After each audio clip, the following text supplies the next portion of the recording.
Ya pemirsa, usai menjalani pemeriksaan selama 6 jam oleh Polda Metro Jaya, AG, pelaku anak dalam kasus penganiayaan David Ozora resmi ditahan. Penahanan AG dilakukan dengan pertimbangan kenyamanan tersangka sesuai dengan Undang-Undang Sistem Peradilan Anak. AG sendiri akan ditempatkan atau sudah ditempatkan di Lembaga Penyelenggara Kesejahteraan Sosial selama 7 hari. Juga harus menjamin terpenuhinya hak-hak anak sebagaimana yang diatur dalam sistem peradilan anak. Dalam hal ini didampingi selain daripada lawyer, juga dari tim pembimbing kemasyarakatan dari Bapas Jakarta Selatan. Dan juga untuk menjamin pemenuhan hak-hak anak, juga kami didampingi dari tim dari Kementerian Pemberdayaan Perempuan dan Perlindungan Anak, yaitu dalam rangka pendampingan psikososial, dalam rangka dan dalam menjamin pemenuhan daripada hak-hak anak.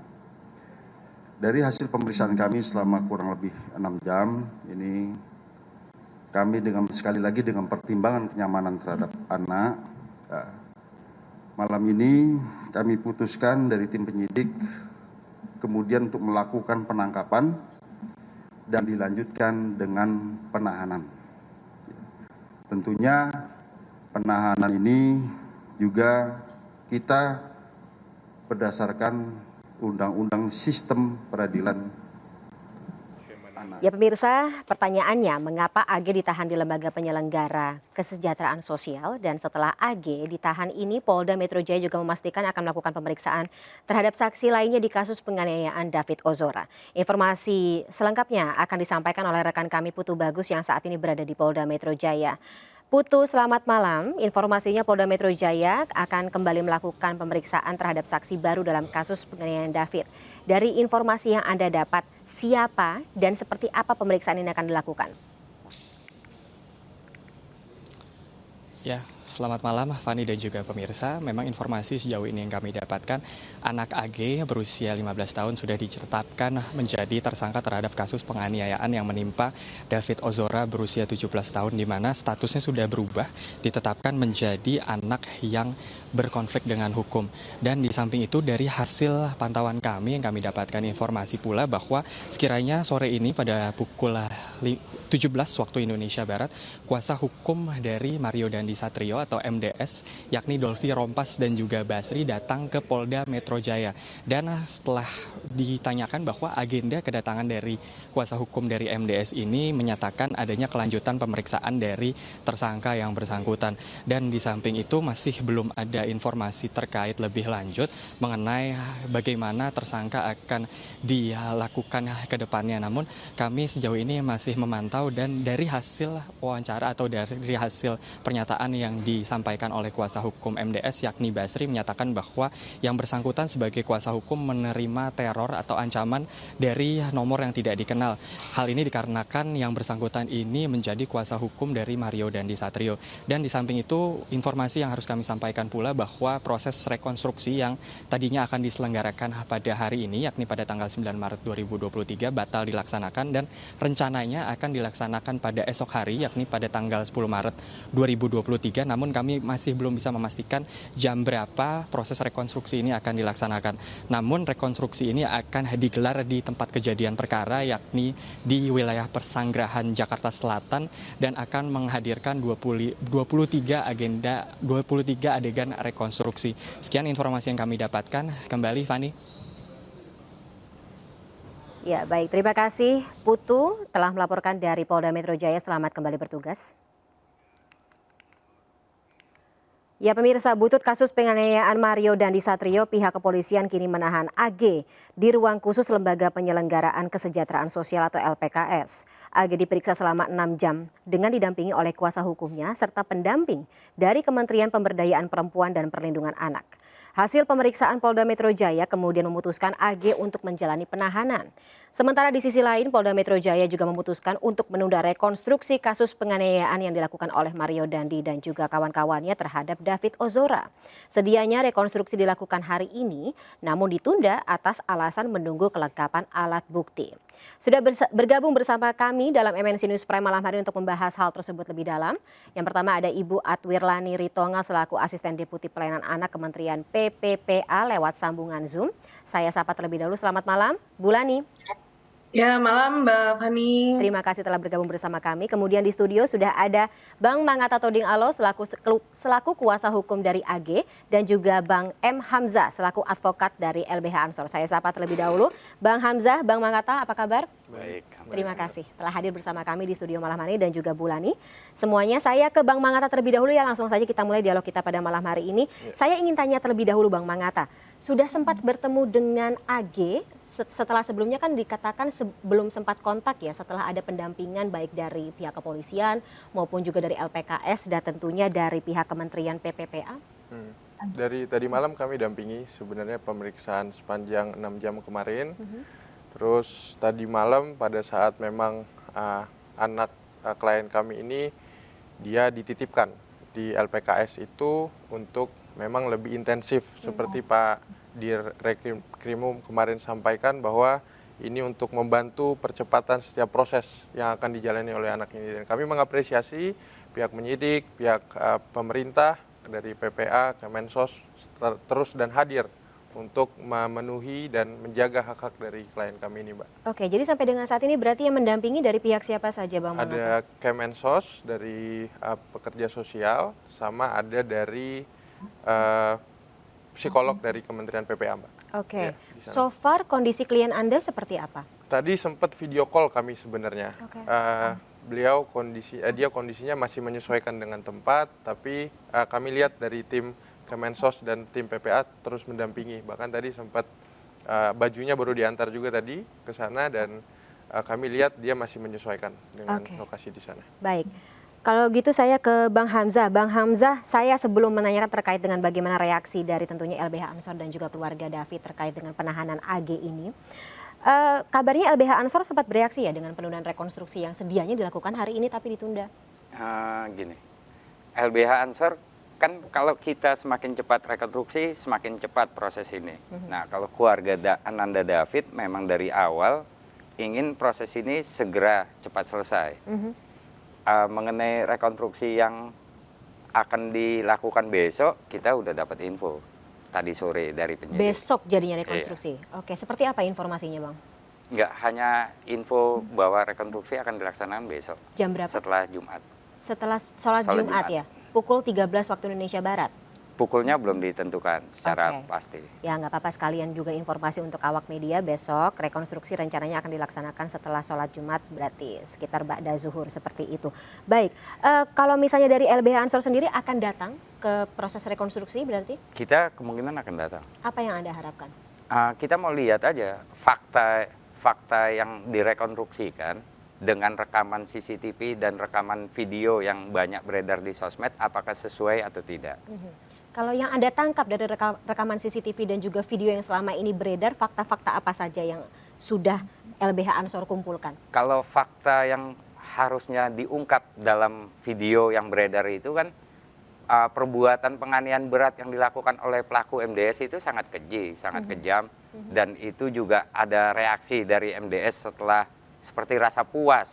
Apalagi ucapannya ketika Ananda David sudah terkapar, dia mengucapkan kalimat yang tidak pantas dan ada selebrasi setelah selesai.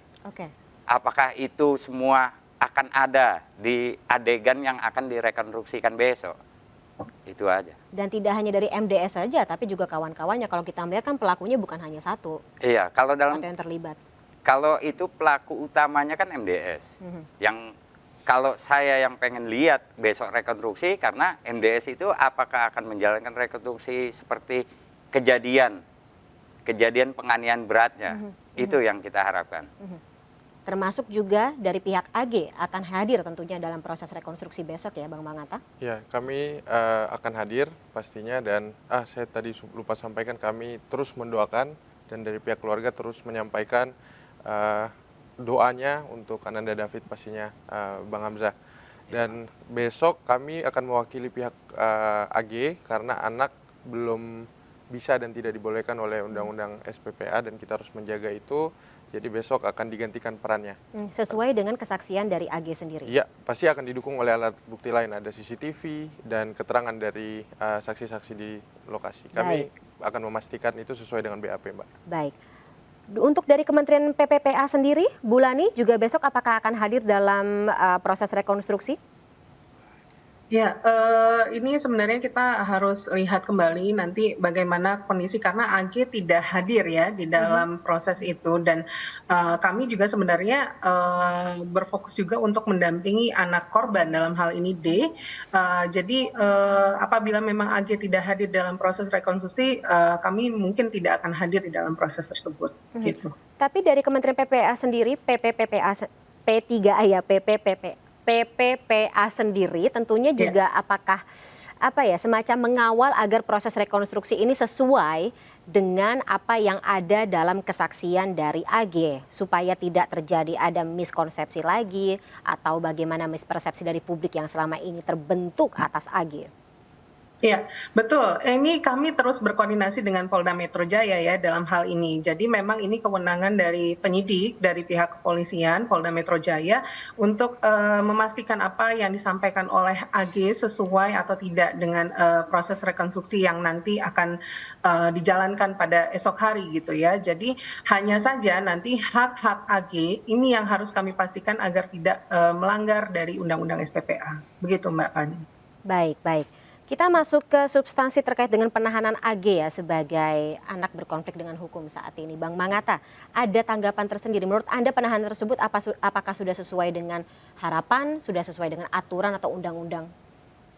Untuk aturan memang terkait penahanan itu di pasal 32 ayat 1, memang ketika kami menyampaikan surat permohonan untuk tidak ditahan dan untuk dijaminkan oleh salah satu wali atau orang tua, seharusnya pihak penyidik harus mengabulkan itu dan itu sudah kami sampaikan sebenarnya. Tapi kemarin itikat baiknya karena memang benar kondisi kami tidak buat-buat, kondisinya memang ketika di sana bisa mempercepat proses ini, kami mendukung proses ini bisa berjalan dengan baik. Ketika di tempat LPKS dan didampingi oleh kementerian dan instansi terkait, kami juga tidak merasa keberatan dan pihak keluarga juga karena orang tua dari anak AG ini memang kondisinya seperti yang sudah ada di media kami sampaikan. Jadi mungkin ini adalah tempat terbaik yang kami diskusikan juga secara komprehensif dengan pihak-pihak seperti penyidik, Kementerian PPA, bahkan dari Bapas juga, Kemenkumham juga kami sudah diskusikan ini. Jadi upaya sesuai dengan Undang-Undang SPPA kami sudah lakukan dan kami mohon juga untuk dikabulkan beberapa hak-hak yang mungkin sedang kami mohonkan yang belum bisa kami sampaikan di sini. Oke, klien Anda dan keluarga tidak kaget ketika AG setelah 6 jam kemarin menghadiri pemeriksaan tersebut kemudian ditahan? Pasti kaget Mbak, karena sampai baju aja baru tadi sore kami bisa kirimkan ke sana. Tidak menyangka akan ditahan malam itu juga? Sebenarnya kalau kami dari segi praktisi hukum pasti kami sudah memikirkan kemungkinan ini. Namun dari pihak keluarga kami harus benar-benar pelan-pelan sampaikan kemarin dan memang masih cukup kaget dari pihak keluarga Mbak. Sampai dengan saat ini masih shock? Kalau shocknya kami tidak bisa lihat langsung responnya, cuma cukup kaget lah Mbak kalau kami sampaikan kemarin. Oke, kalau kondisi AG sendiri kabarnya depresi, betul Bang Mangata? Bukan depresi, itu makanya bahasa di teman-teman kemarin mungkin ada mispersepsi sedikit. Kami sampaikan hasil pemeriksaan psikolog waktu di KPKI memang kondisinya menurun, jadi secara psikologis dan sekarang memang makanya ada teman-teman dari Kementerian PPA memberikan pendampingan psikolog kepada kami, itu sangat membantu pastinya. Menurun ini dari awal AG kalau misal ketika Bang Mangata atau tim kuasa hukum bertemu dengan AG menunjukkan tanda-tanda kaget gitu dengan kasus ini kemudian jadi besar sampai dengan saat ini baru bisa mencerna seperti itu atau bagaimana? Iya, memang banyak yang melihat anak AG ini sudah diframingkan seperti anak-anak yang seperti di bayangan mereka. Padahal memang anak AG ini masih kondisinya masih kadang bingung antara ini fakta atau memang sesuatu yang dia imajinasikan gitu loh Mbak. Karena dia masih bingung apakah ini benar-benar terjadi sama Ananda David, bagaimanapun Ananda David adalah mantannya dia dan tindakan spontan dan benar-benar dari MDS yang sangat keji dan bahkan kemarin kami lihat di CCTV akhirnya setelah pemeriksaan BAP kemarin respon dari anak AG ada beberapa kali, makanya kami harus pastikan di rekonstruksi besok itu benar-benar sesuai dengan CCTV yang memang menunjukkan shock dan kondisi anak AG itu beberapa kali memalingkan muka yang tidak bisa berdaya untuk melakukan respon terhadap itu. Makanya ini kami harus kawal, dan memang kami juga memohon kepada psikolog forensik juga hasilnya bisa kami terima juga nanti untuk bisa menyesuaikan dengan kondisi di lapangan. Baik, kalau Bang Hamzah sendiri bagaimana dari LBH Ansor gitu menghadapi atau mengetahui penahanan tersebut dilakukan semalam, dan kabarnya ayah dari David Ozora sendiri mengatakan selamat ya, cukup puas dengan hal tersebut. Ini kalau kita dari praktisi hukum ya, dari LBH GP Ansor itu cukup mengejutkan juga penyidik PMJ itu menahan pelaku anak. Tapi di balik itu ya seperti rilis penyidik di PMJ kemarin kan ada hak objektif dan subjektifnya. Terus juga mungkin untuk terkadang nih penahanan itu perlu dilakukan untuk melindungi pelaku sendiri. Dari framing orang yang ingin mengaburkan fakta di balik peristiwa ini atau dari mana. Tapi yang jelas penyidik Polda Metro Jaya pasti sudah mempersiapkan semuanya. Karena untuk pelaku anak dilakukan penahanan itu di UU SPPA itu banyak sekali yang harus dilakukan sebelum dilakukan penahanan. Berarti Bang Hamzah, sorry saya potong, Bang Hamzah setuju ada pihak-pihak yang ingin mengaburkan ya substansi keluar dari konteks proses hukum ini gitu terhadap AG? Karena kan kalau dilihat dari berkembangnya di sosmed itu kan banyak yang ingin mengaburkan peristiwa sebelum terjadi penganiayaan atau saat terjadi penganiayaan. Seperti? Ya, seperti ada video-video yang menerangkan peran pelaku anak ini bagaimana terus peristiwa saat penganiayaan. Itu semua kan sebenarnya kewenangan penyidik yang didapatkan dari alat-alat bukti yang telah dikumpulkan yang nantinya akan diuji di pengadilan. Nah, hasil itu seperti apa faktanya nanti akan diuji di pengadilan. Dan hakimlah dengan kepenuhan sepenuh hati meyakini peristiwa itu baru menjatuhkan tindak pidana kepada para pelaku. Kalau dari ayah David sendiri? Kebetulan saya baru sampai dari luar kota, jadi saya belum berinteraksi langsung dengan sahabat Jo.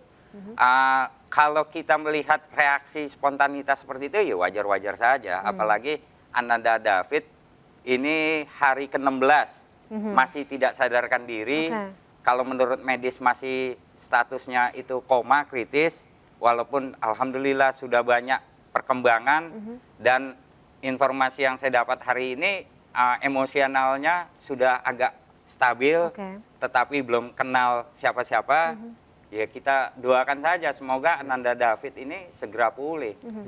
Ya berarti ayah David kan juga terpukul begitu. Dan apakah memang ada pembicaraan bahwa keluarga mengharapkan AG ikut ditahan seperti Mario David dan juga temannya Shane ini?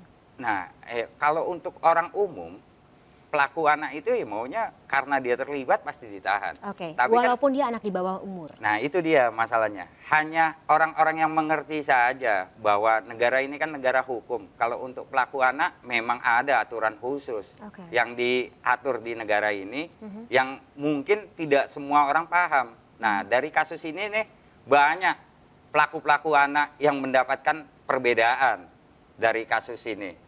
Itu mudah-mudahan aja penyidik Polri di seluruh Indonesia jika ada kasus dengan pelaku anak atau anak yang berkonflik dengan hukum atau anak-anak ini diperlakukan dengan yang sama. Jangan hanya karena kasus ini besar, penyidik juga memperlakukannya berbeda. Kalau kami berharap ya, siapapun pelakunya harus dihukum sesuai dengan aturan. Terlepas dari pelaku tersebut sudah cukup usia atau di bawah usia begitu ya? Apalagi di bawah usia, karena ada aturan khusus. Masa penahanannya aja berbeda dengan orang dewasa. Dengan pelaku dewasa masa penahanannya berbeda dan syarat-syarat untuk dinyatakan pelaku anak aja berbeda dengan orang dewasa. Baik. Mbak Lani, setujukah dengan hal tersebut? Memang harus ada perlakuan khusus terhadap pelaku anak-anak atau ya sesuai dengan seperti persepsi publik saat ini? Ya yang namanya pelaku pidana, siapapun yang melakukan pidana terlepas dia sudah cukup umur atau masih di bawah usia, seharusnya diperlakukan secara adil. Ya, jadi memang negara ini sudah memiliki undang-undang ya, seperti tadi Bang Hamzah sampaikan bahwa kita punya Undang-Undang Nomor 11 Tahun 2012 yang mengatur tentang sistem peradilan pidana anak. Nah, AG ini adalah anak berkonflik dengan hukum, yang mana di dalamnya juga diatur bagaimana cara memperlakukan anak yang berkonflik dengan hukum. Nah, tentunya penahanan ini terkait dengan penahanan ini menjadi kewenangan dari penyidik. Kami menghargai kewenangan tersebut dan tentunya kami dari Kementerian PPPA ini bertugas agar memastikan hak anak selama di dalam proses penahanan ini tentunya harus terpenuhi gitu ya. Jadi sesuai dengan Undang-Undang SPPA. Masalah apakah anak ini harusnya sesuai dengan masyarakat bahwa memang harusnya ditahan dan lain sebagainya. Kita akan pastikan bahwa anak ini yang penting terjamin apakah dia secara psikologis nyaman atau tidak nyaman menjalani semua proses hukum ini, itu yang Kementerian PPPA akan dampingi di dalam proses yang akan dijalani oleh anak AGI gitu ya, sebagai anak yang berkonflik dengan hukum. Oke, Begitu, Mbak. Mbak Lani, tapi pertanyaannya begini, mekanisme seperti apa yang harus dijalankan gitu ketika kita sudah harus berlaku sesuai dengan undang-undang dan kemudian juga memperhatikan kondisi psikologis serta tadi kenyamanan bagi anak. Tetapi tetap harus menimbulkan efek jera agar kasus-kasus seperti ini tidak terulang lagi ke depannya. Tapi tahan dulu jawabannya Mbak Lani, Bang Hamzah dan juga Bang Manggata, kita jeda sesaat, tetaplah bersama kami. Pemirsa MNC News Prime kembali setelah jeda.